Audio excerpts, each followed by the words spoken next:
ne pas connaître la peur quand on est urban explorer. Leur truc à eux, c'est de s'aventurer dans de vieux bâtiments désaffectés.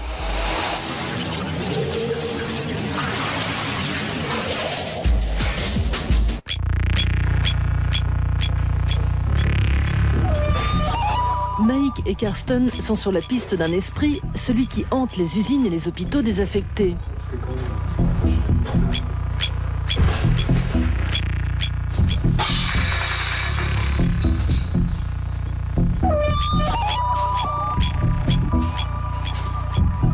L'urban exploring consiste à rôder dans les ruines et ces deux Berlinois en ont fait leur passe-temps.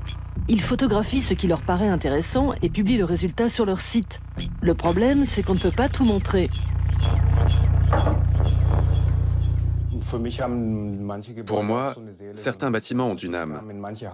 Il m'est arrivé d'entrer dans des halls en ayant vraiment l'impression que le bâtiment était vivant, qu'il me racontait une histoire.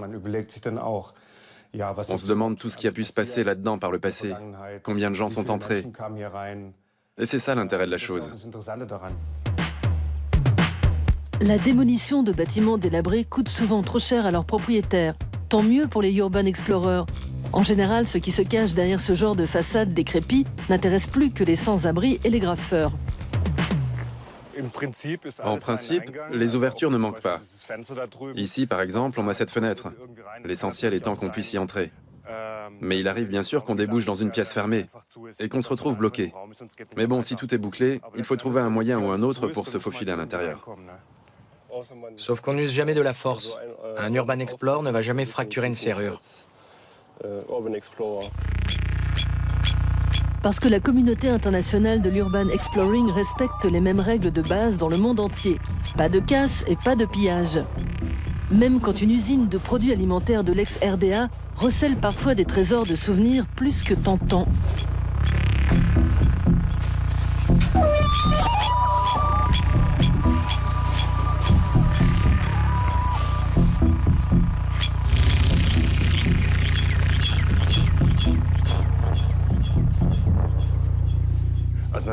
Ces bouteilles sont évidemment très belles.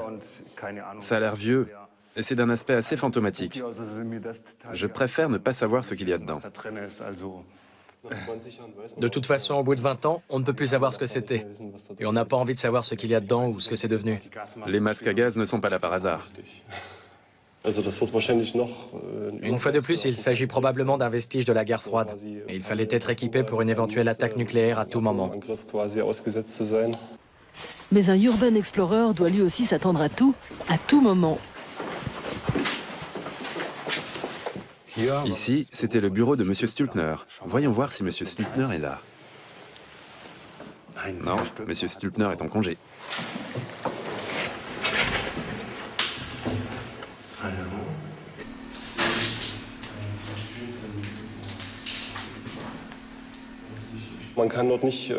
Quand on se trouve dans un bâtiment désaffecté, ça paraît difficile d'appeler les pompiers ou une ambulance pour leur dire « Écoutez, je me trouve dans un endroit très difficile d'accès » ou même pour leur dire « Je ne sais pas au juste où je me trouve ».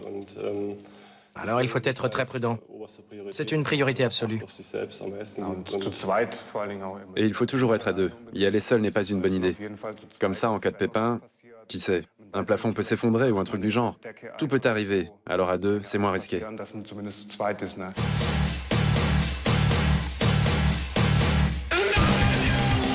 C'est dans des ruines industrielles crasseuses que le groupe d'industriels Core Eschberg prend son pied. Ces gars-là créent leur sonorité en fabriquant eux-mêmes des instruments avec des vieux métaux.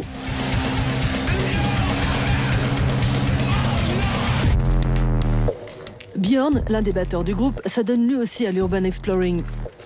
Seul ou comme ici en compagnie de copains, il arpente les ruines industrielles pourries du monde entier.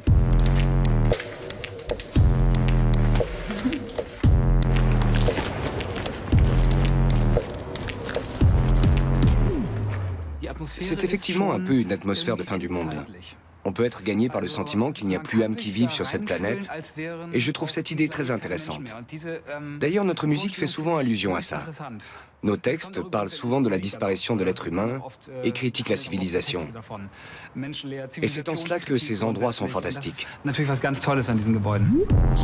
Alors, quand Björn tourne des petits films pour son site web, il veille toujours à éviter les graffitis. Dans ces virées, il n'est pas question du tout de chercher le grand frisson. Björn est avant tout un esthète.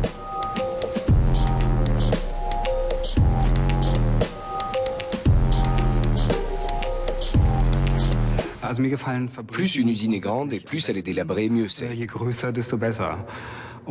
Tout simplement parce que ce type de construction dégage une sacrée puissance. Et parce que le métal est mon matériau préféré. Et je trouve qu'il est encore plus beau quand il se désagrège.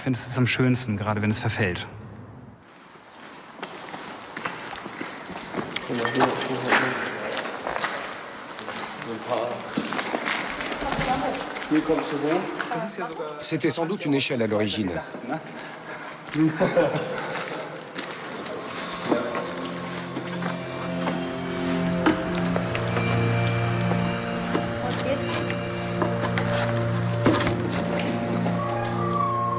Pour l'instant, il n'a jamais eu d'accident.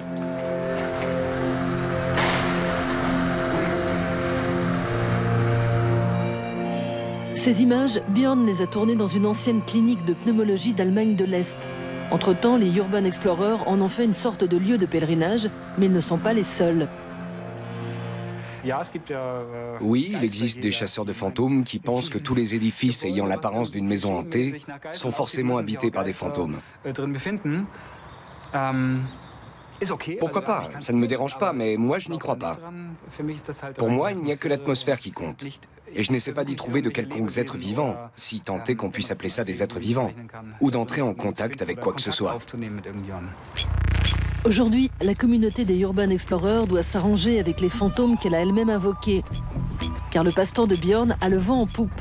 Et le pire ennemi de la solitude est un bus rempli d'explorateurs. Place